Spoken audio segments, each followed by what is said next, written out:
Hi, good morning. I have a great story to share with you this morning. Last month I went to Hawaii. We got there a day late because we missed our connection in San Jose. When I got there, I discovered that I had made my car reservations for September instead of August. I had intended to work on the beach and just have a leisurely week, doing what I do when I'm here at home, only doing it on the beach. Well, my email wouldn't work, and I couldn't figure out how to get on the internet until the last day. I paid a $360 non-refundable fee to go to Molokai for a tour of Molokai, and I was so excited about that, and I went to the wrong airport. And then it took us 20 hours to get home. Well, I had a great time anyway, but I know if I would do it again, what I would correct, and I would take care of a whole lot of those inconveniences that I dealt with this time around. Well, you guys, isn't that the way our lives are made up of anyway? A whole lot of side trip to Hawaii moments, and a few of those moments that things actually go perfectly. Often when we have a side trip to Hawaii and the frustrations build up, we become impatient with ourselves, we become discouraged, we just expect everything to go smoothly with great finesse the first time out. And when it doesn't, we're disappointed. And sometimes we even quit trying. We may say things like, this just wasn't the right time. I'm just going to wait till a better time. Or, this really isn't me. Or the people I work with are different. You know the things that we can come up with. Oh my gosh. That's what we say. But what we're really thinking is, I'm just not good enough. I can't do this. These moments, when we're in our side trip to Hawaii, are the moments that will make or break us. Each time we quit and wait for a better time, we take something away from ourselves. We give credence to the notion that we really aren't good enough. It's an internal wound that festers and may never heal. It changes who we think we are, and that in turn changes who we are. And we become weaker, less self-confident, and become our own victim. Or, when we experience those Hawaii moments, we can make the choice to embrace the struggle and refuse to quit.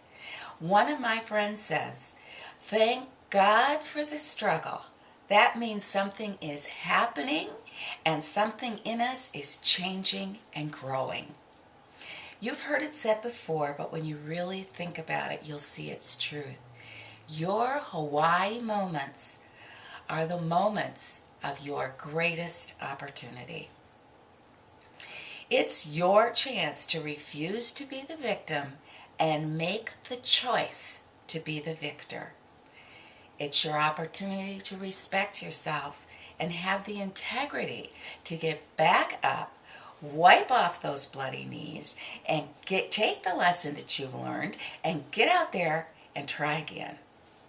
It's an internal victory that strengthens you, gives you unbelievable endorphins, and makes your future victories all the more possible. Your hardest won victories are the ones that will give you the biggest rewards. Last summer, I decided that I was personally going to do a Mary Kay challenge that I had thrown out to my very best consultants. It was simple. All I needed to do was 30 facials in 1 month. I would do 5 at a time, so all I needed to do was set up 6 appointments. Now, I know that my consultants need to overbook by 30 to 50% to reach their goals, but my friends were different. The first time I tried, which was June, 4 of my 6 appointments rescheduled. Of the 2 that held, only 2 or 3 people came. So by the end of June, I had held 5 of my 30 facials for the month. Well, in July, I took what I learned in June. I overbooked, and I was off and running again. I did better, but I only held 15 facials in July.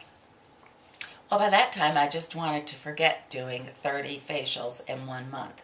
I really didn't have anything to prove. I was already up there in the top 1% of the company.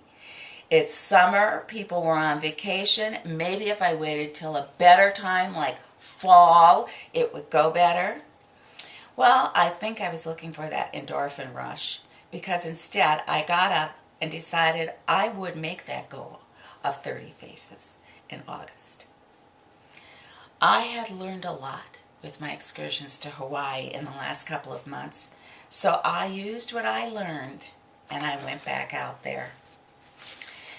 Things were going much better this third time around. I had overbooked. I had coached people to give me 48 hours notice if they had to reschedule, and I was down to the last 2 days with only 3 people to go.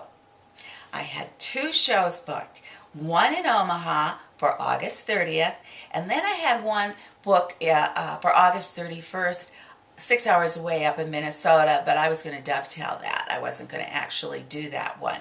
Well, wouldn't you know, my August 30 show rescheduled. All I had left on the books was my August 31st show, 6 hours away. On September 1st, early in the morning, my husband and I were leaving for our vacation.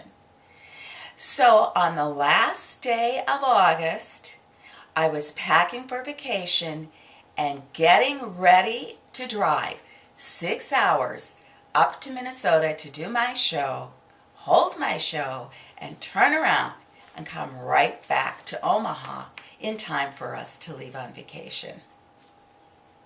It was 100 degrees in that home with no air conditioning.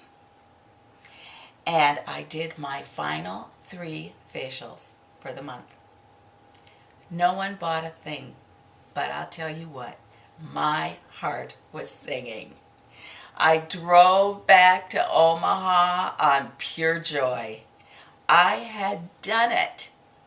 I got back to Omaha at 2:30 in the morning, and at 4 o'clock we were on the road for our vacation. This victory is the one that is the most precious to me of all of my accomplishments in Mary Kay. And those last 3 facials actually made it all the sweeter. I have earned 12 pink Cadillacs, a total of 17 or 18 career cars.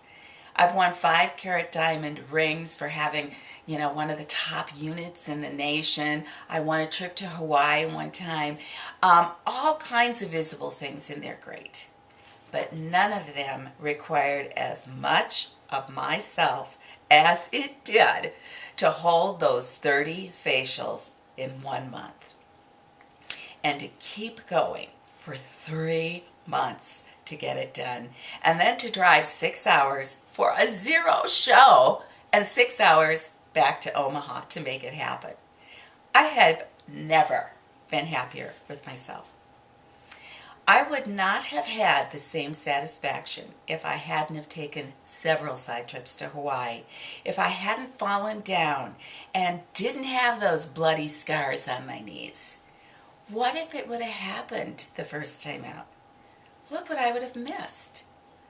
So the next time you find yourself on a side trip to Hawaii, take time to praise God for the struggle. Something wonderful is about to happen internally to you.